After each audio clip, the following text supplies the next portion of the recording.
सत श्री अकाल, मैं रीना धीमान। तुसीं देख रहे हो D5 चैनल पंजाबी ते लैके हाज़र हां पंजाब बुलेटिन। सब तो पहले एक नज़र मारांगे अज दीआं अहम सुर्खियां ते। राजीव गांधी दे कतल दा मामला, सुप्रीम कोर्ट ने कातलां नूं कीता रिहा, बंदी ਸਿੰਘਾਂ दी रिहाई दी उठी मंग। बाबा रामदेव दीआं 5 दवाइयां ते लगी पाबंदी, उत्तराखंड सरकार ने लगाई रोक, तुरंत निर्माण बंद करन दे दित्ते हुक्म। मजीठिया बटाला दे निजी प्रोग्राम दे विच होए शामिल, बीबी जगीर कौर ते साधिया निशाना, कहा बीबी दी गल सोनिया गांधी दे नाल होई। एशियन चैंपीयनशिप दे विच शानदार प्रदर्शन, लवलीना स्वीटी ते प्रवीण ने जित्तिया गोल्ड तगमा, मीनाक्षी ने चांदी दा तगमा कीता अपने नाम। हुण खबरां विस्तार नाल। गल करांगे राजीव गांधी के कतल मामले लैके कि सुप्रीम कोर्ट ने उन्होंने रिहा कर दिता, जिस नूं लैके विरसा सिंह बलटोहा ने इस मुद्दे के उत्ते सवाल चुके ने अते बंदी ਸਿੰਘਾਂ की रिहाई की मांग की। श्रोमणी गुरुद्वारा प्रबंधक कमेटी के प्रधान एडवोकेट हरजिंदर सिंह धामी ने सुप्रीम कोर्ट वालों राजीव गांधी कतल मामले के दोषी नूं रिहा किए जाने के फैसले ते प्रतिक्रिया दिंदियां सवाल उठाया कि अजिहा सिख राजसी कैदियों ते लागू क्यों नहीं किया जा रहा। उन्होंने कहा कि सरकारां वालों सिखां लई अपनाई जा रही वितकरे भरी नीति इस फैसले नाल एक बार फिर उभर के सामने आई है।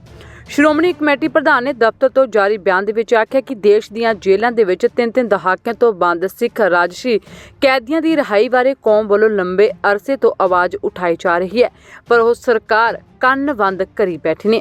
उत्थे इस पूरे मामले ते साडे सहयोगी अनिल ठाकर दे वल्लों अकाली आगू विरसा सिंह बलटोहा दे नाल फोन ते गलबात कीती गई। मेरे नाल विरसा सिंह बलटोहा जी ने। बलटोहा साहब की कहना चाहोगे इस उत्ते जी? देखो, यही गल दुख वाली है जी। यही गल कई कुछ महसूस कराउंदी है, ठेस भी लाउंदी है ते दुख भी दिंदी है जी कि समय समय ते ਜਿਹੜੇ दूसरे ਵੱਖ-ਵੱਖ केसां च ने, चाहे राजीव गांधी के केस ने अज भी रिहा होकर घरां नूं चले गए जी, चाहे बलकीस बानो सीगे ਜਿਹੜੇ ਉਹਦੇ ਪਰਿਵਾਰ ਦੇ ਕਾਤਲ ਸੀ, ਉਹਦੇ ਨਾਲ ਬਲਾਤਕਾਰ ਕਰਨ ਵਾਲੇ ਸੀ, ਜਿਹੜੇ ਉਮਰ ਕੈਦ ਦੀਆਂ ਸਜ਼ਾਵਾਂ ਭੁਗਤ ਰਹੇ ਸੀ ਜੀ, ਉਹ ਵੀ ਬਹੁਤ ਸਮਾਂ ਪਹਿਲਾਂ ਹੀ 15 ਅਗਸਤ ਦੇ ਉੱਤੇ ਹੀ ਉਹਨਾਂ ਨੂੰ ਛੋੜ ਦੇ ਕੇ ਰਿਹਾ ਕਰ ਦਿੱਤਾ ਗਿਆ ਜੀ। ਔਰ ਦੂਸਰੇ ਬੰਨੇ ਜਿਹੜੇ ਬੰਦੀ ਸਿੰਘ ਨੇ, ਜਿਹੜੇ 27 ਸਾਲਾਂ ਤੋਂ ਜੇਲ੍ਹ 'ਚ ਬੰਦ ਨੇ, ਔਰ दूसरे है कि उन्होंने कोई क्राइम नहीं किया, वो क्रिमिनल बंदे नहीं गए जी। जे उन्होंने कुछ किया आ ते कानून तोड़िया, उसकी सजा होगी, सजा भुगत ली, दुनिया भुगत ली है। वो लोग धार्मिक भावनावां नूं जदों ठेस वजी, जदों धर्म के उत्ते हमला होया, कौम के उत्ते हमला होया, श्री अकाल तख्त साहिब नूं ढेरी कर दिता गया, श्री हरमंदर साहब के टैंकां ते तोपां नाल हमला कर दिता गया, हज़ारां सिखां नूं शहीद कर दिता गया, दिल्ली दे विच निर्दोष सिखां नूं जिंदा जला दिता गया, धीआं भैणां दी बेपती कीती गई, और घरां तो चुक के नौजवानों नूं जदों शहीद किया गया तो फिर उदों इन्हां ने रस्ता अख्तियार किया जी। और इन्हां दे विच प्रोफैसर भी ने, इंजीनियर भी ने, चंगे भले सर्विसां ते सर्विस करते हुए जिहड़े वो नौजवान सी, जिन्हां नूं किसी तरह का आर्थिक तौर पर कोई कमजोरी नहीं सी, पर केवल ते केवल धर्म की खातर उन्होंने कदम चुकिया सीगा। ते अज वार मंग उठण के बावजूद, और इत्थों तक कि 550 साल के उत्ते अपना हुक्म आप ही जारी करके केंद्र सरकार जिहड़ी है बंदी ਸਿੰਘਾਂ की रिहाई नूं लैके ते भाई बलवंत सिंह राजवाना की फांसी की सजा जिहड़ी उम्र कैद विच करन नूं लैके फिर मुकर गई है। इस तो वड्डा गुनाह की हो सकता जी? इस तो वड्डा धोखा की हो सकता है? Bureau report D5 channel Punjabi. गल करांगे पतंजलि दे बाबा रामदेव नूं लैके कि उस दीआं 5 दवाइयां दे उत्ते पाबंदी लगा दी गई है, जिस नूं लैके उत्तराखंड सरकार ने निर्माण भी बंद कर दिता अते इस सारियां दवाइयां दे उत्ते रोक लगा दी। भाजपा दी सरकार वाले सूबे दे विच बाबा रामदेव नूं वड्डा झटका लग्या। बाबा रामदेव दी कंपनी पतंजलि दे विच तैयार होण वालीआं 5 दवाइयां दे उत्ते बैन लगा दिता गया। उत्तराखंड सरकार ने पतंजलि दीआं 5 दवाइयां दे उत्पादन ते रोक लगा दित्ती है। दरअसल रामदेव ਦੀ ਕੰਪਨੀ ਤੇ ਇਲਜ਼ਾਮ ਹੈ ਕਿ ਇਹਨਾਂ 5 ਦਵਾਈਆਂ ਲਈ ਜੋ ਪ੍ਰਚਾਰ ਕੀਤਾ ਗਿਆ ਉਹ ਬਿਲਕੁਲ ਗਲਤ ਹੈ ਅਤੇ ਇਹਨਾਂ ਦੇ ਵਿੱਚ ਅਜਿਹੇ ਤੱਥ ਵੀ ਨਹੀਂ ਨੇ ਜਿਨ੍ਹਾਂ ਦਾ ਇਸ਼ਤਿਹਾਰ ਦੇ ਵਿੱਚ ਦਾਅਵਾ ਕੀਤਾ ਜਾ ਰਿਹਾ ਹੈ ਕਿ ਦਵਾਈਆਂ ਇਸ ਬਿਮਾਰੀ ਨੂੰ ਠੀਕ ਕਰ ਦਿੰਦੀਆਂ ਨੇ। ਇਸ ਲਈ ਉੱਤਰਾਖੰਡ ਦੀ ਆਯੁਰਵੇਦ ਅਤੇ ਯੂਨਾਨੀ ਲਾਇਸੈਂਸ ਅਥਾਰਟੀ ਨੇ ਤੁਰੰਤ ਪ੍ਰਭਾਵ ਨਾਲ ਇਹਨਾਂ ਤੇ ਰੋਕ ਲਗਾ ਦਿੱਤੀ ਹੈ ਤੇ ਪਤੰਜਲੀ ਨੂੰ ਹਦਾਇਤ ਵੀ ਕੀਤੀ ਹੈ ਕਿ ਜੇਕਰ ਮੁੜ ਅਜਿਹਾ ਕੀਤਾ ਗਿਆ ਤਾਂ ਤੁਹਾਡਾ ਲਾਇਸੈਂਸ ਵੀ ਰੱਦ ਕੀਤਾ ਜਾ ਸਕਦਾ ਹੈ। ਇਹ ਦਵਾਈਆਂ ਨੇ ਬੀਪੀ ਗ੍ਰਿਟ, ਮਧੂ ਗ੍ਰਿਟ, ਥਾਇਰੋਗ੍ਰਿਟ, ਲਿਪਡੋਮ, ਆਈ ਗ੍ਰਿਟ ਗੋਲਡ। ਇਹ ਉਹ ਦਵਾਈਆਂ ਨੇ ਜਿਨ੍ਹਾਂ ਦੇ ਉਤਪਾਦਨ ਤੇ ਉੱਤਰਾਖੰਡ ਸਰਕਾਰ ਨੇ ਰੋਕ ਲਗਾਈ ਹੈ। ਇਹ ਦਵਾਈਆਂ ਬਲੱਡ ਪ੍ਰੈਸ਼ਰ, ਡਾਇਬਟੀਜ਼ ਅਤੇ ਹੋਰ ਕਈ ਬਿਮਾਰੀਆਂ ਦੇ ਇਲਾਜ ਲਈ ਵਰਤੀਆਂ ਜਾਣ ਦਾ ਪਤੰਜਲੀ ਦੇ ਵੱਲੋਂ ਦਾਅਵਾ ਕੀਤਾ ਗਿਆ ਸੀ। ਅਥਾਰਟੀ ਨੇ ਫਾਰਮੂਲੇਸ਼ਨ ਸ਼ੀਟ ਅਤੇ ਮਾਰਕੇ ਦੇ ਵਿੱਚ ਬਦਲਾਅ ਕਰਕੇ ਇਹਨਾਂ ਦਵਾਈਆਂ ਦੀ ਮੁੜ ਤੋਂ ਮਨਜ਼ੂਰੀ ਲੈਣ ਲਈ ਕਿਹਾ ਤੇ ਚੇਤਾਵਨੀ ਦਿੱਤੀ ਹੈ ਕਿ ਜੇਕਰ ਦੁਬਾਰਾ ਅਜਿਹਾ ਹੁੰਦਾ ਹੈ ਤਾਂ ਲਾਇਸੈਂਸ ਵਾਪਸ ਲਿਆ ਜਾਵੇਗਾ। ਉੱਤਰਾਖੰਡ ਦੇ ਵਿੱਚ ਭਾਜਪਾ ਦੀ ਸਰਕਾਰ ਹੈ ਤੇ ਪੁਸ਼ਕਰ ਸਿੰਘ ਧਾਮੀ ਉੱਥੋਂ ਦੇ ਮੁੱਖ ਮੰਤਰੀ ਨੇ। ਅਜਿਹੇ ਸਮੇਂ ਬਾਬਾ ਰਾਮਦੇਵ ਲਈ ਇਹ ਇੱਕ ਵੱਡਾ ਝਟਕਾ। ਹਾਲਾਂਕਿ ਪਤੰਜਲੀ ਗਰੁੱਪ ਦੇ ਵੱਲੋਂ ਸਫਾਈ ਦਿੱਤੀ ਗਈ ਹੈ ਕਿ ਲੰਬੀ ਖੋਜ ਤੇ 500 ਤੋਂ ਵੱਧ ਵਿਗਿਆਨੀ ਦੀ ਦੇਖ-ਰੇਖ ਹੇਠ ਹੀ ਦਵਾਈਆਂ ਤਿਆਰ ਕੀਤੀਆਂ ਜਾਂਦੀਆਂ ਨੇ। Bureau report D5 channel Punjabi. ਖਬਰ ਗੁਰਦਾਸਪੁਰ ਤੋਂ, ਜਿੱਥੇ ਕਿ ਬਿਕਰਮ ਮਜੀਠੀਆ ਇੱਕ ਨਿੱਜੀ ਪ੍ਰੋਗਰਾਮ ਦੇ ਵਿੱਚ ਸ਼ਾਮਲ ਹੋਏ ਅਤੇ ਪੱਤਰਕਾਰਾਂ ਨਾਲ ਗੱਲਬਾਤ ਕਰਦੇ ਹੋਏ ਬੀਬੀ ਜਗੀਰ ਕੌਰ ਨੂੰ ਲੈ ਕੇ ਉਹਨਾਂ ਨੇ ਜਵਾਬ ਦਿੱਤਾ ਤੇ ਬੀਬੀ ਜਗੀਰ ਕੌਰ ਦੇ ਉੱਤੇ ਉਹਨਾਂ ਨੇ ਤੰਜ ਕੱਸੇ ਤੇ ਸਿੱਧੇ ਤੌਰ ਤੇ ਕਿਹਾ ਕਿ ਬੀਬੀ ਜਗੀਰ ਕੌਰ ਦੀ ਸੋਨੀਆ ਗਾਂਧੀ ਦੇ ਨਾਲ ਗੱਲਬਾਤ ਹੋਈ ਹੈ। ਸ਼੍ਰੋਮਣੀ ਅਕਾਲੀ ਦਲ ਦੇ ਸੀਨੀਅਰ ਲੀਡਰ ਬਿਕਰਮ ਮਜੀਠੀਆ ਬਟਾਲਾ ਵਿਖੇ ਨਿੱਜੀ ਸਮਾਗਮ ਦੇ ਵਿੱਚ ਪਹੁੰਚੇ, ਜਿੱਥੇ ਉਹਨਾਂ ਨੇ ਪੱਤਰਕਾਰਾਂ ਨਾਲ ਗੱਲਬਾਤ ਕਰਦੇ ਹੋਏ ਬੀਬੀ ਜਗੀਰ ਕੌਰ ਨੂੰ ਲੈ ਕੇ ਜਵਾਬ ਦਿੱਤਾ।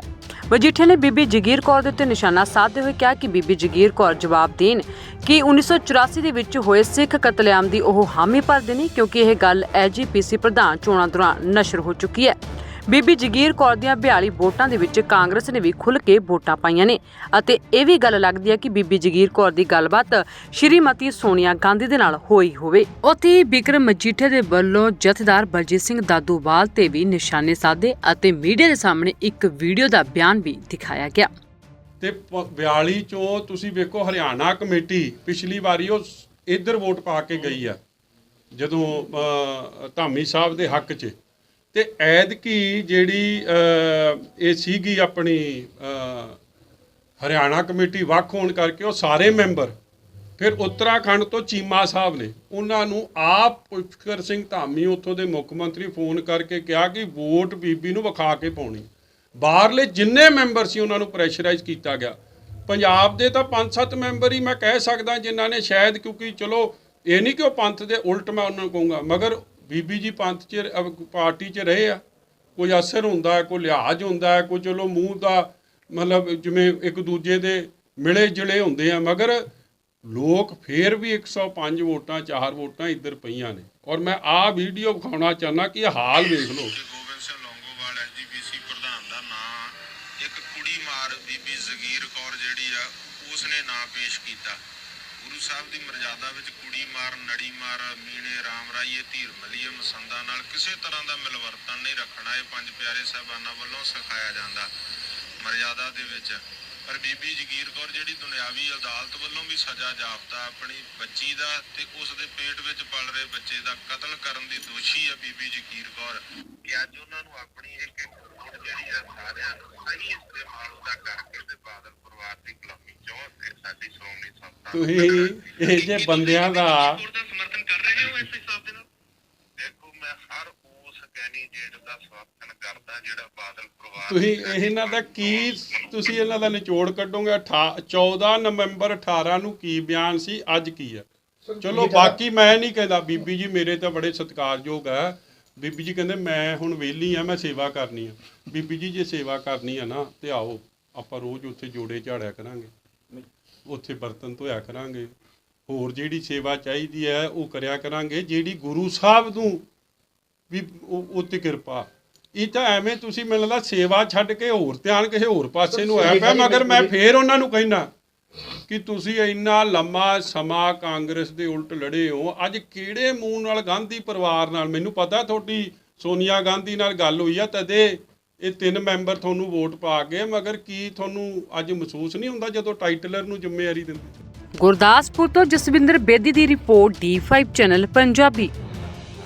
ਗੱਲ ਕਰਾਂਗੇ ਮਾਨਸਾ ਦੀ ਕਿ ਮੁਸਲਿਮ ਫਰੰਟ ਪੰਜਾਬ ਦੇ ਵੱਲੋਂ ਸਿੱਧੂ ਮੂਸੇਵਾਲੇ ਦੇ ਪਿਤਾ ਬਲਕੌਰ ਸਿੰਘ ਦੇ ਨਾਲ ਮੁਲਾਕਾਤ ਕੀਤੀ, ਕਿਉਂਕਿ ਜੋ ਹਾਲ ਦੇ ਵਿੱਚ ਸਿੱਧੂ ਮੂਸੇਵਾਲੇ ਦਾ ਗੀਤ ਵਾਰ ਰਿਲੀਜ਼ ਹੋਇਆ ਉਸ ਦੇ ਵਿੱਚ ਮੁਹੰਮਦ ਸ਼ਬਦ ਵਰਤਿਆ ਗਿਆ, ਨਾਮ ਵਰਤਿਆ ਗਿਆ, ਜਿਸ ਨੂੰ ਲੈ ਕੇ ਲਗਾਤਾਰ ਵਿਰੋਧ ਕੀਤਾ ਜਾ ਰਿਹਾ ਸੀ, ਜਿਸ ਤੋਂ ਬਾਅਦ ਮੁਸਲਿਮ ਫਰੰਟ ਪੰਜਾਬ ਦੇ ਵੱਲੋਂ ਸਿੱਧੂ ਮੂਸੇਵਾਲੇ ਦੇ ਪਿਤਾ ਨਾਲ ਗੱਲਬਾਤ ਕੀਤੀ।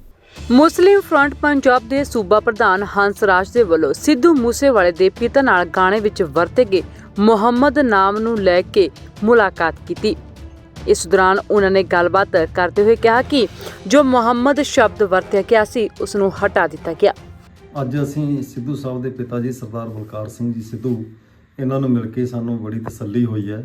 ਇਹਨਾਂ ਨੇ ਸਾਨੂੰ ਆਉਣ ਸਾਰ ਹੀ ਦੱਸਿਆ ਹੈ ਕਿ ਸ਼ਾਹੀ ਇਮਾਮ ਪੰਜਾਬ ਮੌਲਾਨਾ ਉਸਮਾਨ ਸਾਹਿਬ ਨਾਲ ਇਹਨਾਂ ਦੀ ਪਹਿਲਾਂ ਹੀ ਗੱਲ ਹੋ ਚੁੱਕੀ ਹੈ ਤੇ ਉਹ ਵੀਡੀਓ ਵੀ ਵਾਇਰਲ ਹੋਈ ਹੈਗੀ, ਜਿਹਦੇ ਸੰਬੰਧ ਦੇ ਵਿੱਚ ਇਹਨਾਂ ਨੇ ਅੱਜ ਸਪਸ਼ਟ ਕੀਤਾ ਕਿ ਅਸੀਂ ਮੁਹੰਮਦ ਸ਼ਬਦ ਹੈ ਜਿਹੜਾ ਉਸ ਗੀਤ ਦੇ ਵਿੱਚੋਂ ਉਸ ਨੂੰ ਖਤਮ ਕਰ ਦਿੱਤਾ ਹੈ, ਤਾਂ ਕਿ ਕਿਸੇ ਕਿਸਮ ਦੇ ਅੱਗੇ कोई विवाद खड़ा ना होवे।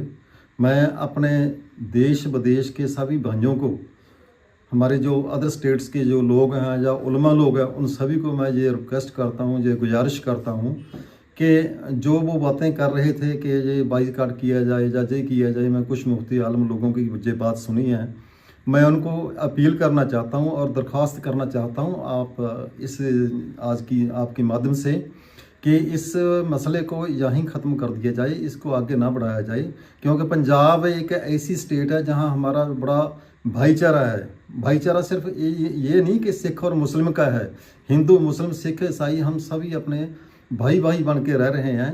अगर कोई गलती या मुगालता ऐसा हो गया गीत में जिसका बारे में पता नहीं था, तो सिद्धू साहब ने, सरदार बलकार सिंह जी ने इसके बारे में बहुत अच्छी तरह हमारे साथ बात की है। आज हमारी बात इनकी मैंने मौलाना अपनी मुफ्ती साहब से इर्तिकाउल हसन मुफ्ती पंजाब है हमारे पंजाब सरकार के, उनसे के साथ भी बात करवाई है। वो भी इस बात से इनका शुक्रिया अदा किया उन्होंने और सेटिस्फाई हुए हैं।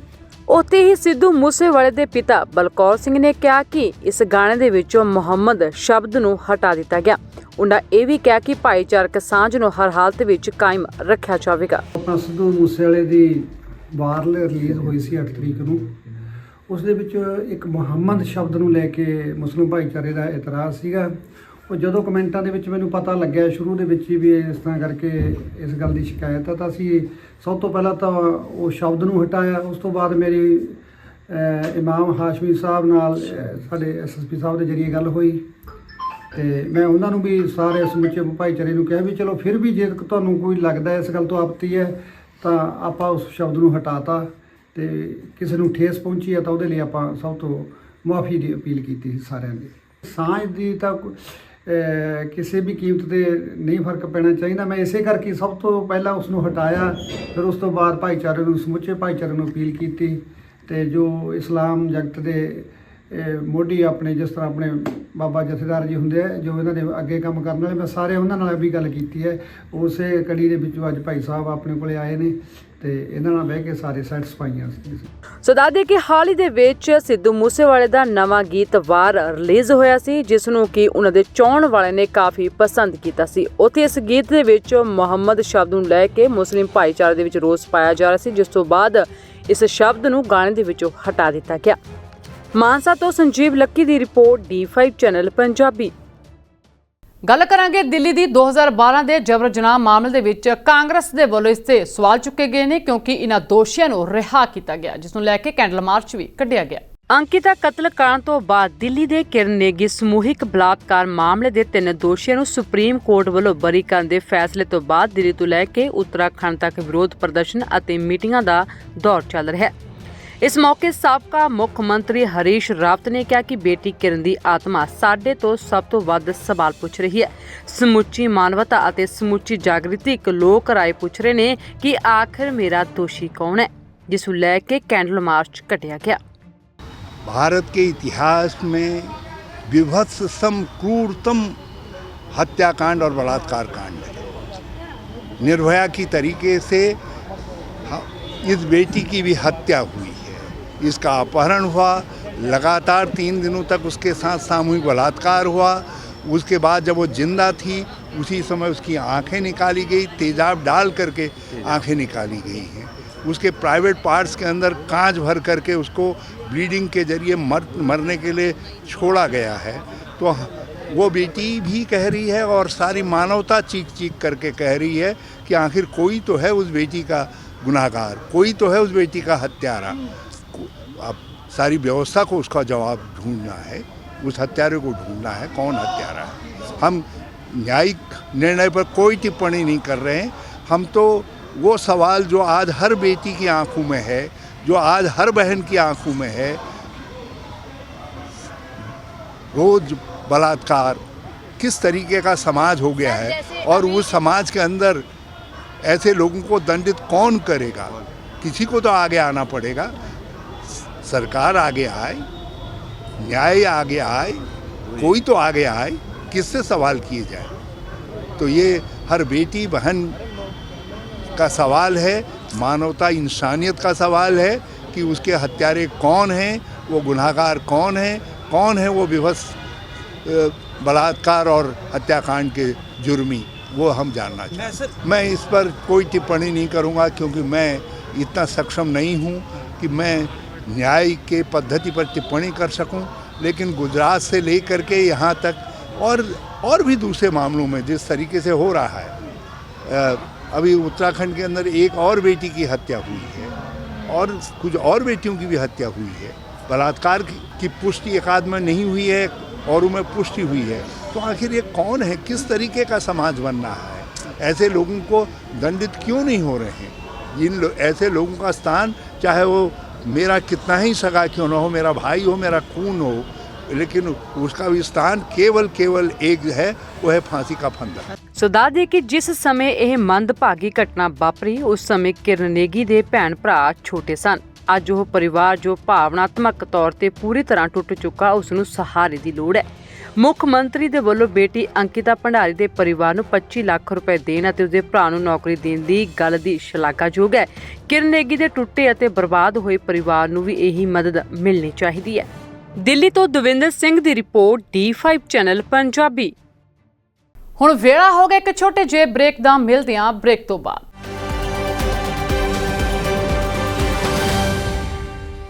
ਕੀ ਹੁੰਦੀ ਹੈ ਜਮਾਬੰਦੀ, ਕਿਵੇਂ ਬਣਦੀ ਹੈ ਵਸੀਅਤ, ਜ਼ਮੀਨ ਜਾਇਦਾਦ ਦੇ ਹਰ ਮਸਲੇ ਤੇ ਕਰਾਂਗੇ ਚਰਚਾ।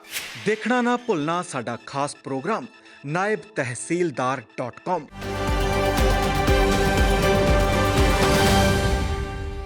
ਬ੍ਰੇਕ ਤੋਂ ਬਾਅਦ ਤੁਹਾਡਾ ਸਵਾਗਤ ਹੈ। ਗੱਲ ਕਰਾਂਗੇ ਧੂਰੀ ਦੀ। ਲਗਾਤਾਰ ਡੇਂਗੂ ਦਾ ਪ੍ਰਕੋਪ ਵਧਦਾ ਜਾ ਰਿਹਾ। ਜੇਕਰ ਗੱਲ ਕੀਤੀ ਜਾਵੇ ਧੂਰੀ ਦੇ ਸਰਕਾਰੀ ਹਸਪਤਾਲ ਦੀ, ਤਾਂ ਉੱਥੇ ਦੇ ਪ੍ਰਬੰਧਾਂ ਦੇ ਲਈ ਸਰਕਾਰੀ ਅਫਸਰ ਪਹੁੰਚੇ ਅਤੇ ਉੱਥੇ ਦਾ ਜਾਇਜ਼ਾ ਲਿਆ ਤੇ ਨਾਲ ਹੀ ਮਰੀਜ਼ਾਂ ਦਾ ਹਾਲ ਚਾਲ ਵੀ ਪੁੱਛਿਆ ਗਿਆ।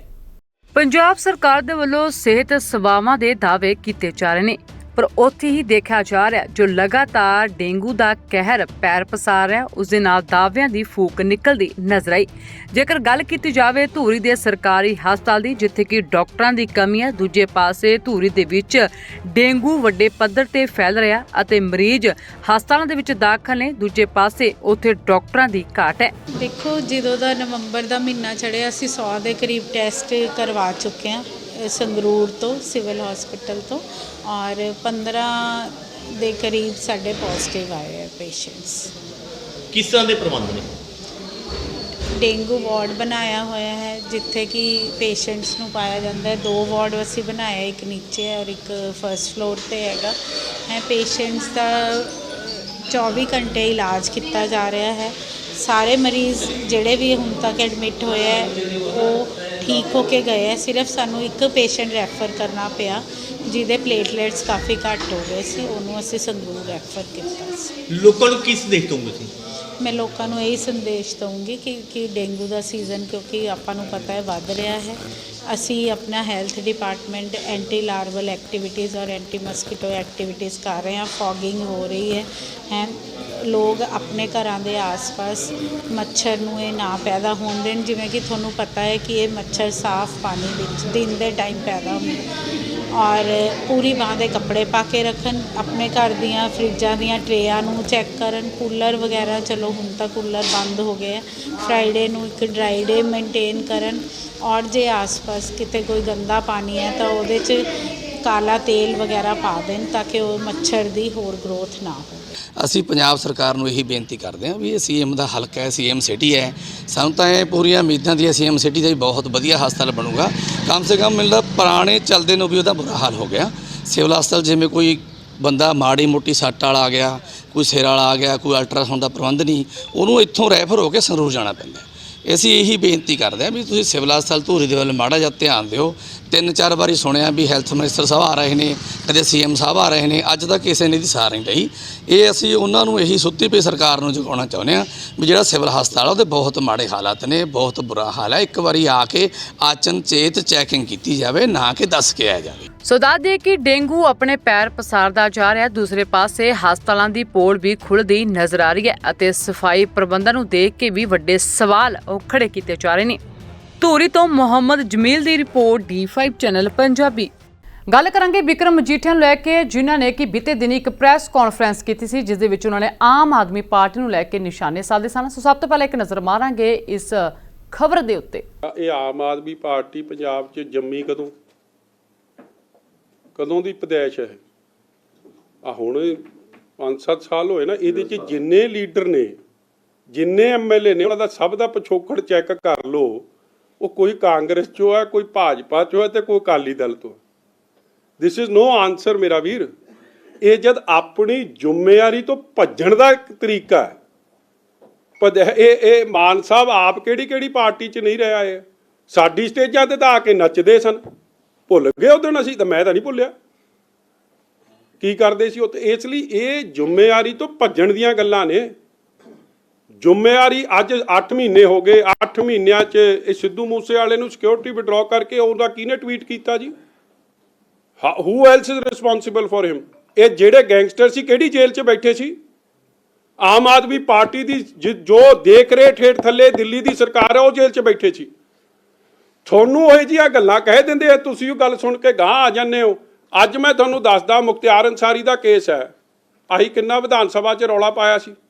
ਅੱਜ ਮੈਂ ਤੁਹਾਨੂੰ ਦੱਸ ਦਿੰਦਾ ਕਿ ਉਹਨੂੰ ਰਫਾ ਦਫਾ ਕਰਨ ਦੀ ਤਿਆਰੀ ਚੱਲ ਪਈ ਹੈ। ਜਿਹੜਾ ਇਹ ਕਹਿੰਦੇ ਨਾ 55 ਲੱਖ ਖਰਚ ਹੋਇਆ, ਫਲਾਣਾ ਹੋਇਆ, ਸੈਟਿੰਗ ਹੋ ਗਈ ਹੈ, ਕੁਝ ਨਹੀਂ ਆਉਣਾ ਬਾਹਰ, ਕੋਈ ਉਹਦੇ ਤੇ ਐਕਸ਼ਨ ਨਹੀਂ ਹੋਣਾ। ਇਟ ਇਜ਼ ਆਲ ਮੀਡੀਆ, ਮਤਲਬ ਡਰਾਮਾ ਚੱਲ ਰਿਹਾ, ਅਖਬਾਰ 'ਚ ਧਿਆਨ ਭਟਕਾਊ ਕੰਮ ਚੱਲ ਰਿਹਾ। ਔਨ ਦਾ ਗਰਾਊਂਡ ਕੀ ਹੈ? ਸਾਡੇ 'ਚ ਕਮੀ ਪੇਸ਼ੀਆਂ ਸੀਗੀਆਂ, ਮੰਨ ਲਈ ਗੱਲ, ਤੇ ਬਹੁਮਤ ਤੁਹਾਨੂੰ ਮਿਲ ਗਿਆ। ਤੁਹਾਡੇ 8 ਮਹੀਨਿਆਂ 'ਚ ਕੀ ਹਾਲਾਤ ਬਦਲੇ, ਇਹ ਦੱਸ ਦਿਓ। ਕਦੋਂ ਇਸ ਤਰ੍ਹਾਂ ਦਿਨ ਦਿਹਾੜੇ ਅਗਲਾ ਕਹਿ ਕੇ ਕਹਿੰਦਾ ਸੀ ਕਿ ਅਸੀਂ ਠੋਕਾਂਗੇ, ਅਸੀਂ ਸੋਧਾਂਗੇ, ਤੇ ਅਗਲਾ ਸੋਧ ਦਿੰਦਾ? ਦੱਸੋ ਕਦੋਂ ਹੋਇਆ? ਉੱਥੇ ਵਿਕਰਮ ਮਜੀਠੀਆ ਦੇ ਇਸ ਬਿਆਨ ਤੋਂ ਬਾਅਦ ਆਮ ਆਦਮੀ ਪਾਰਟੀ ਦੇ ਬੁਲਾਰੇ ਮਾਲਵਿੰਦਰ ਕੰਗ ਨੇ ਵੀ ਇਸ ਦਾ ਜਵਾਬ ਦਿੱਤਾ ਹੈ। ਮਜੀਠੀਆ ਸਾਹਿਬ ਨੇ ਅੱਜ ਪ੍ਰੈਸ ਕਾਨਫਰੰਸ ਦੇ ਰਾਹੀਂ ਇਹ ਦਰਸਾਇਆ ਵੀ ਅਕਾਲੀ ਦਲ ਜਿਹੜਾ ਆਪਣੀ ਗਵਾਚੀ ਜ਼ਮੀਨ ਹੈ, ਉਹ ਲਾਸ਼ਾਂ ਨੂੰ ਆਧਾਰ ਬਣਾ ਕੇ ਮਜ਼ਬੂਤ ਕਰਨਾ ਚਾਹੁੰਦਾ ਹੈ। ਜੇ ਇਹਨਾਂ ਦੀਆਂ ਸਰਕਾਰਾਂ ਨੇ ਕਾਨੂੰਨ ਦੇ ਹਿਸਾਬ ਨਾਲ, ਟਰਾਂਸਪੇਰੈਂਸੀ ਨਾਲ ਉਸ ਟਾਈਮ ਕੰਮ ਕੀਤਾ ਹੁੰਦਾ ਤੇ ਸ਼ਾਇਦ ਇਹ ਵਰਤਾਰੇ ਹੁਣ ਨਾ ਵਰਤਦੇ।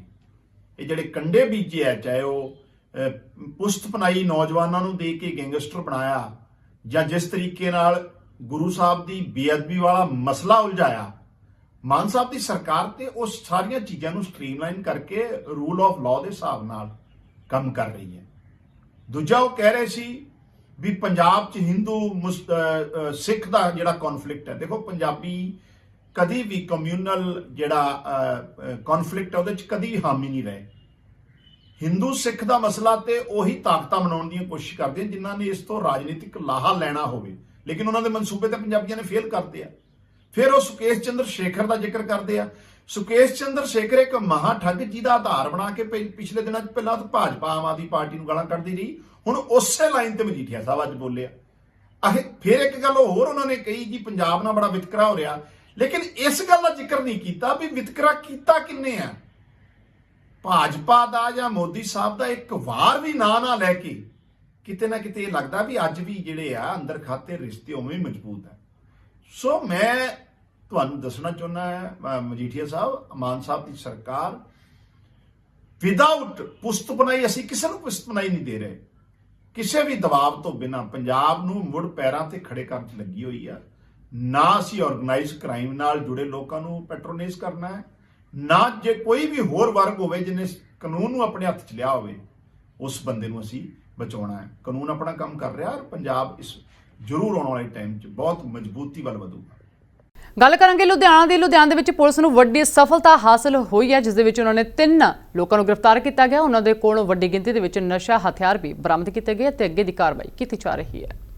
ਲੁਧਿਆਣਾ ਪੁਲਿਸ ਦੇ ਐਂਟੀ ਨਾਰਕੋਟਿਕਸ ਸੈੱਲ ਨੇ 3 ਵੱਖ-ਵੱਖ ਮਾਮਲਿਆਂ ਦੇ ਵਿੱਚ ਹੈਰੋਇਨ, ਅਫੀਮ, ਆਈਸ, 50,000 ਰੁਪਏ ਦੀ ਡਰੱਗ ਮਨੀ ਅਤੇ 1 ਪਿਸਤੌਲ, 32 ਬੋਰ, 7 ਜਿੰਦਾ ਕਾਰਤੂਸ ਅਤੇ 2 ਮੈਗਜ਼ੀਨਾਂ ਸਮੇਤ 3 ਦੋਸ਼ੀਆਂ ਨੂੰ ਗ੍ਰਿਫਤਾਰ ਕੀਤਾ ਹੈ। ਪ੍ਰੈਸ ਕਾਨਫਰੰਸ ਨੂੰ ਸੰਬੋਧਨ ਕਰਦਿਆਂ ਪੁਲਿਸ ਕਮਿਸ਼ਨਰ ਸ਼ਰਮਾ ਨੇ ਦੱਸਿਆ ਕਿ ਐਂਟੀ ਨਾਰਕੋਟਿਕਸ ਸੈੱਲ ਦੀਆਂ ਟੀਮਾਂ ਵੱਲੋਂ ਵੱਖ-ਵੱਖ ਥਾਵਾਂ ਤੇ ਕਾਰਵਾਈ ਕੀਤੀ ਗਈ, ਜਿਸ ਦੌਰਾਨ 3 ਦੋਸ਼ੀਆਂ ਨੂੰ ਗ੍ਰਿਫਤਾਰ ਕਰਨ ਸਮੇਤ ਕਾਫੀ ਬਰਾਮਦੀ ਹੋਈ ਹੈ। ਨਾਰਕੋਟਿਕ ਸੈੱਲ 1 ਜਿਹੜੇ ਕਿ ਇੰਸਪੈਕਟਰ ਜਸਵੀਰ ਸਿੰਘ ਔਰ ਉਹਨਾਂ ਦੀ ਟੀਮ ਨੇ 3 ਆਪਰੇਸ਼ਨਸ ਜਿਹੜੇ ਵੱਖਰੇ ਸਮੇਂ ਦੇ ਵਿੱਚ ਕੀਤੇ ਹਨ। ਉਹਦੇ ਵਿੱਚ ਜਿਹੜੀ ਐਨਡੀਪੀਐਸ ਦੇ ਰਿਲੇਟਡ ਕਾਫੀ ਜਿਹੜੀ ਅਹਿਮ ਰਿਕਵਰੀਜ਼ ਹੋਈਆਂ।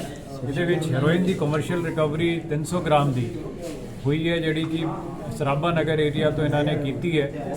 ਉਹਦੇ ਵਿੱਚ ਸਮੇਤ 40,000 ਰੁਪਏ ਇਹਨਾਂ ਨੂੰ ਨਕਦੀ ਮਿਲੀ ਹੈ, ਇੱਕ ਕਰੇਟਾ ਗੱਡੀ ਵਾਈਟ ਕਲਰ ਦੀ, ਔਰ ਜਿਹੜਾ ਹੈ ਇਹਦੇ ਇਲਾਵਾ ਇੱਕ ਇਲੈਕਟ੍ਰੋਨਿਕ ਕੱਡਾ ਜਿਹੜਾ ਹੈਰੋਇਨ ਵੇਚਣ ਲਈ ਇਸਤੇਮਾਲ ਕਰਦੇ ਸੀ, ਸਮੇਤ ਇਹਨਾਂ ਦੇ ਲਿਫਾਫੇ ਜਿਹੜੇ। ਸੋ ਇਹ ਇੱਕ ਕੇਸ ਜਿਹੜਾ ਇਹਨਾਂ ਨੇ ਰਜਿਸਟਰ ਕੀਤਾ। ਇਹਦੇ ਵਿੱਚ ਅਕਿਊਜ਼ ਜੋ ਹੈ ਪਰਮਵੀਰ ਸਿੰਘ ਏਰੀਆਸ ਮਾਰਸ਼ਲ ਹੈ, ਜਿਹੜਾ ਕਿ BRS ਨਗਰ ਦਾ ਰਹਿਣ ਵਾਲਾ ਸੀ, ਔਰ ਇਸ ਨੂੰ ਇਸ ਸਾਰੇ ਜਿਹੜੇ ਕੰਟਰਾਬੈਂਡ ਨਾਲ ਅਰੈਸਟ ਕੀਤਾ ਗਿਆ। ਇਹਨੇ ਆਪਣੀ ਪੁੱਛਗਿੱਛ ਵਿੱਚ ਦੱਸਿਆ ਹੈ ਕਿ ਇਹ ਕੰਟਰਾਬੈਂਡ ਜਿਹੜਾ ਹੈ ਦਿੱਲੀ ਤੋਂ ਪ੍ਰੋਕਿਓਰ ਕਰਦਾ ਸੀ, ਜਿਹੜੇ ਕਿ ਵੈਸਟ ਅਫਰੀਕਨ ਮੂਲ ਦੇ ਲੋਕਾਂ ਨਾਲ ਇਹਦੇ ਸੰਪਰਕ ਸੀ, ਉੱਥੋਂ ਤੋਂ ਲੈ ਕੇ ਆਉਂਦਾ ਸੀ।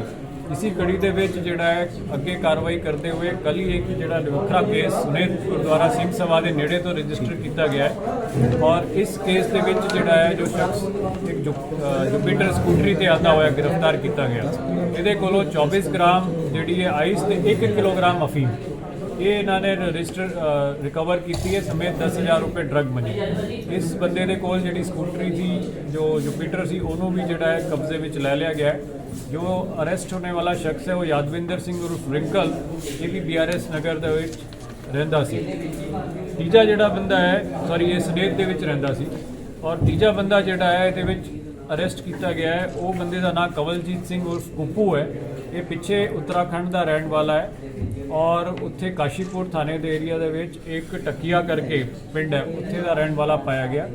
ਇਹਦੇ ਕੋਲੋਂ ਇੱਕ ਪਿਸਟਲ 32 ਬੋਰ ਸਮੇਤ 7 ਰਾਉਂਡ ਔਰ 2 ਮੈਗਜ਼ੀਨਸ ਰਿਕਵਰ ਹੋਏ ਹੈ। ਇਹ ਜਿਹੜਾ ਬੰਦਾ ਹੈ ਇਹ ਅਰੋੜਾ ਕੱਟ ਲਾਈਟਾਂ ਸ਼ਿਮਲਾਪੁਰੀ ਦੇ ਏਰੀਆ ਵਿੱਚ ਸਾਡੇ ਵੱਲੋਂ ਅਰੈਸਟ ਕੀਤਾ ਗਿਆ ਹੈ। ਕੁੱਲ ਮਿਲਾ ਕਰਕੇ 3 ਕੇਸ ਵੱਖਰੇ ਜੋ ਹੈ ਸਾਡੇ ਜੋ ਨਾਰਕੋਟਿਕ ਸੈੱਲ 1 ਵੱਲੋਂ ਰਜਿਸਟਰ ਕੀਤੇ ਗਏ। ਇਹਦੇ ਵਿੱਚ ਇੰਸਪੈਕਟਰ ਜਸਵੀਰ ਸਿੰਘ, ਸਾਡੀ ਜਿਹੜੇ DCP ਇਨਵੈਸਟੀਗੇਸ਼ਨ ਵਰਿੰਦਰ ਬਰਾੜ ਹੈ, ADCP ਇਨਵੈਸਟੀਗੇਸ਼ਨ ਮੈਡਮ ਭੁਪਿੰਦਰ ਸਰਾਂ ਤੇ ACP ਨਾਰਕੋਟਿਕ ਸੈੱਲ ਸਾਡੇ ਅਸ਼ੋਕ ਕੁਮਾਰ। ਖੈਰ ਦੇਖਿਆ ਜਾਵੇ ਤਾਂ ਪੁਲਿਸ ਦੇ ਵੱਲੋਂ ਨਸ਼ਾ ਤਸਕਰਾਂ ਦੇ ਖਿਲਾਫ ਵੱਡੀ ਮੁਹਿੰਮ ਵਿੱਢੀ ਜਾ ਰਹੀ, ਜਿਸ ਦੇ ਤਹਿਤ ਲਗਾਤਾਰ ਇਹਨਾਂ ਦੀਆਂ ਗ੍ਰਿਫਤਾਰੀਆਂ ਵੀ ਕੀਤੀਆਂ ਜਾ ਰਹੀਆਂ ਨੇ। ਲੁਧਿਆਣਾ ਤੋਂ ਕੁਲਬੀਰ ਰਾਹੀ ਦੀ ਰਿਪੋਰਟ D5 ਚੈਨਲ ਪੰਜਾਬੀ। ਖਬਰ ਖੇਡ ਜਗਤ ਨਾਲ ਜੁੜੀ ਹੋਈ ਹੈ ਕਿ ਏਸ਼ੀਅਨ ਚੈਂਪੀਅਨਸ਼ਿਪ ਦੇ ਵਿੱਚ ਸ਼ਾਨਦਾਰ ਪ੍ਰਦਰਸ਼ਨ ਦੇਖਣ ਨੂੰ ਮਿਲਿਆ, ਜਿਸ ਦੇ ਵਿੱਚ ਲਵਲੀਨਾ, ਸਵੀਟੀ ਤੇ ਪ੍ਰਵੀਨ ਦਾ ਸ਼ਾਨਦਾਰ ਪ੍ਰਦਰਸ਼ਨ ਰਿਹਾ। ਦੇਖੋ ਇੱਕ ਖਾਸ ਰਿਪੋਰਟ।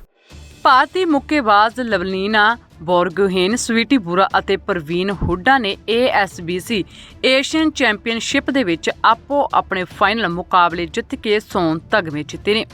ਟੋਕੀਓ ਓਲੰਪਿਕ 2020 ਦੀ ਕਾਂਸੀ ਤਗਮਾ ਜੇਤੂ ਲਵਲੀਨਾ ਨੇ ਔਰਤਾਂ ਦੇ 75 ਕਿਲੋਗ੍ਰਾਮ ਫਾਈਨਲ ਮੁਕਾਬਲੇ ਦੇ ਵਿੱਚ ਉਜ਼ਬੇਕਿਸਤਾਨ ਦੀ ਸੋਖੀਬਾ ਨੂੰ 5-0 ਨਾਲ ਹਰਾ ਕੇ ਸੋਨ ਤਗਮਾ ਜਿੱਤਿਆ। ਏਸ਼ੀਅਨ ਚੈਂਪੀਅਨਸ਼ਿਪ ਦੇ ਵਿੱਚ ਲਵਲੀਨਾ ਦਾ ਇਹ ਪਹਿਲਾ ਸੋਨ ਤਗਮਾ ਹੈ, ਜਦੋਂ ਕਿ ਇਸ ਤੋਂ ਪਹਿਲਾਂ ਉਸਨੇ 2017 ਅਤੇ 2021 ਦੇ ਵਿੱਚ ਕਾਂਸੀ ਦੇ ਤਗਮੇ ਜਿੱਤੇ ਸੀ। ਲਵਲੀਨਾ ਦੀ ਹਮਵਤਨ ਸਵੀਟੀ ਨੇ ਫਾਈਨਲ ਦੇ ਵਿੱਚ ਕਜ਼ਾਕਿਸਤਾਨ ਦੀ ਗੁਲਸ਼ਾਇਆ ਜ਼ੇਰਜ਼ਾਨ ਨੂੰ 5-0 ਨਾਲ ਹਰਾ ਕੇ ਸੋਨ ਤਗਮਾ ਜਿੱਤਿਆ। ਸਵੀਟੀ ਨੇ ਏਸ਼ੀਆਈ ਚੈਂਪੀਅਨਸ਼ਿਪ ਦੇ ਵਿੱਚ ਪਹਿਲੀ ਵਾਰ ਸੋਨ ਤਗਮਾ ਜਿੱਤਿਆ ਸੀ, ਜਦਕਿ ਇਸ ਤੋਂ ਪਹਿਲਾਂ 2015 ਦੇ ਵਿੱਚ ਚਾਂਦੀ ਅਤੇ 2021 ਦੇ ਵਿੱਚ ਕਾਂਸੀ ਦਾ ਤਗਮਾ ਜਿੱਤ ਚੁੱਕੀ ਹੈ। ਦੂਜੇ ਪਾਸੇ ਵਿਸ਼ਵ ਚੈਂਪੀਅਨਸ਼ਿਪ ਦੀ ਕਾਂਸੀ ਦਾ ਤਗਮਾ ਜੇਤੂ ਪ੍ਰਵੀਨ ਨੇ ਲੜਕੀਆਂ ਦੇ 63 ਕਿਲੋਗ੍ਰਾਮ ਦੇ ਫਾਈਨਲ ਮੁਕਾਬਲੇ ਦੇ ਵਿੱਚ ਜਾਪਾਨ ਦੀ ਕੀਟੋ ਮੈ ਨੂੰ 5-0 ਨਾਲ ਹਰਾਇਆ। ਪ੍ਰਵੀਨ ਰਾਸ਼ਟਰਮੰਡਲ ਖੇਡਾਂ ਦਾ ਹਿੱਸਾ ਨਹੀਂ ਬਣ ਸਕੀ, ਪਰ ਇੱਥੇ ਉਸਨੇ ਚੌਥਾ ਦਰਜਾ ਪ੍ਰਾਪਤ ਕੀਟੋ ਨੂੰ ਹਰਾ ਕੇ ਸੋਨ ਤਗਮਾ ਜਿੱਤਿਆ। ਦੋਵੇਂ ਮੁੱਕੇਬਾਜ਼ਾਂ ਨੇ ਬਾਊਟ ਦੀ ਸ਼ੁਰੂਆਤ ਹਮਲਾਵਰ ਢੰਗ ਨਾਲ ਕੀਤੀ। ਪਹਿਲੇ ਦੌਰ ਦੇ ਵਿੱਚ ਹਾਰਨ ਤੋਂ ਬਾਅਦ ਜਾਪਾਨੀ ਮੁੱਕੇਬਾਜ਼ ਨੇ ਵਾਪਸੀ ਕਰਨ ਦੀ ਕੋਸ਼ਿਸ਼ ਕੀਤੀ, ਪਰ ਪ੍ਰਵੀਨ ਦੇ ਅਪਰਕਟ ਉਸ ਕੋਲ ਕੋਈ ਜਵਾਬ ਨਹੀਂ ਸੀ। ਇਸ ਦੌਰਾਨ ਮੀਨਾਕਸ਼ੀ ਨੇ ਚਾਂਦੀ ਦੇ ਤਗਮੇ ਨਾਲ ਆਪਣੀ ਪਹਿਲੀ ਏਸ਼ੀਆਈ ਚੈਂਪੀਅਨਸ਼ਿਪ ਖਤਮ ਕੀਤੀ। ਔਰਤਾਂ ਦੇ 52 ਕਿਲੋਗ੍ਰਾਮ ਦੇ ਫਾਈਨਲ ਦੇ ਵਿੱਚ ਮੀਨਾਕਸ਼ੀ ਦਾ ਸਾਹਮਣਾ ਜਾਪਾਨ ਦੀ ਕਿਨੋਸ਼ਿਤਾ ਰਿੰਕਾ ਨਾਲ ਹੋਇਆ, ਜਿੱਥੇ ਜਾਪਾਨੀ ਮੁੱਕੇਬਾਜ਼ ਨੇ 4-1 ਨਾਲ ਜਿੱਤ ਦਰਜ ਕੀਤੀ। ਮੀਨਾਕਸ਼ੀ ਪਹਿਲੇ ਦੌਰ ਦੇ ਵਿੱਚ ਸੁਸਤ ਨਜ਼ਰ ਆਈ, ਜਦੋਂ ਕਿ ਕਿਨੋਸ਼ਿਤਾ ਨੇ ਜੋਸ਼ ਨਾਲ ਆਪਣੇ ਮੁੱਕੇ ਮਾਰੇ। ਭਾਰਤੀ ਮੁੱਕੇਬਾਜ਼ ਨੇ ਦੂਜੇ ਦੌਰ ਦੇ ਆਖਰੀ ਪਲਾਂ ਦੇ ਵਿੱਚ ਚੰਗੀ ਵਾਪਸੀ ਕੀਤੀ, ਪਰ ਇਸ ਨਾਲ ਉਹ 5 ਚੋਂ ਸਿਰਫ 1 ਜੱਜ ਦਾ ਫੈਸਲਾ ਆਪਣੇ ਪੱਖ ਦੇ ਵਿੱਚ ਕਰ ਸਕੀ। Bureau report D5 channel Punjabi. ਜਾਂਦੇ ਇੱਕ ਵਾਰ ਫਿਰ ਨਜ਼ਰ ਮਾਰਾਂਗੇ ਅੱਜ ਦੀਆਂ ਅਹਿਮ ਸੁਰਖੀਆਂ ਤੇ। ਰਾਜੀਵ ਗਾਂਧੀ ਦੇ ਕਤਲ ਦਾ ਮਾਮਲਾ, ਸੁਪਰੀਮ ਕੋਰਟ ਨੇ ਕਾਤਲਾਂ ਨੂੰ ਕੀਤਾ ਰਿਹਾ, ਬੰਦੀ ਸਿੰਘਾਂ ਦੀ ਰਿਹਾਈ ਦੀ ਉੱਠੀ ਮੰਗ। ਬਾਬਾ ਰਾਮਦੇਵ ਦੀਆਂ 5 ਦਵਾਈਆਂ ਤੇ ਲੱਗੀ ਪਾਬੰਦੀ, ਉੱਤਰਾਖੰਡ ਸਰਕਾਰ ਨੇ ਲਗਾਈ ਰੋਕ, ਤੁਰੰਤ ਨਿਰਮਾਣ ਬੰਦ ਕਰਨ ਦੇ ਦਿੱਤੇ ਹੁਕਮ। ਮਜੀਠੀਆ ਬਟਾਲਾ ਦੇ ਨਿੱਜੀ ਪ੍ਰੋਗਰਾਮ ਦੇ ਵਿੱਚ ਹੋਏ ਸ਼ਾਮਲ, ਬੀਬੀ ਜਗੀਰ ਕੌਰ ਤੇ ਸਾਧਿਆ ਨਿਸ਼ਾਨਾ, ਕਿਹਾ ਬੀਬੀ ਦੀ ਗੱਲ ਸੋਨੀਆ ਗਾਂਧੀ ਦੇ ਨਾਲ ਹੋਈ। ਏਸ਼ੀਅਨ ਚੈਂਪੀਅਨਸ਼ਿਪ ਦੇ ਵਿੱਚ ਸ਼ਾਨਦਾਰ ਪ੍ਰਦਰਸ਼ਨ, ਲਵਲੀਨਾ ਸਵੀਟੀ ਤੇ ਪ੍ਰਵੀਨ ਨੇ ਜਿੱਤਿਆ 골ਡ ਤਗਮਾ, ਮੀਨਾਕਸ਼ੀ ਨੇ ਚਾਂਦੀ ਦਾ ਤਗਮਾ ਕੀਤਾ ਆਪਣੇ ਨਾਮ। ਅੱਜ ਦੇ ਬੁਲਟਨ ਦੇ ਵਿੱਚ ਇੰਨਾ ਹੀ, ਕੱਲ ਫੇਰ ਹਾਜ਼ਰ ਹੋਵਾਂਗੇ ਲੈ ਕੇ ਨਵੀਆਂ ਤੇ ਤਾਜ਼ੀਆਂ ਖਬਰਾਂ। ਮੈਨੂੰ ਦਿਓ ਇਜਾਜ਼ਤ, ਧੰਨਵਾਦ।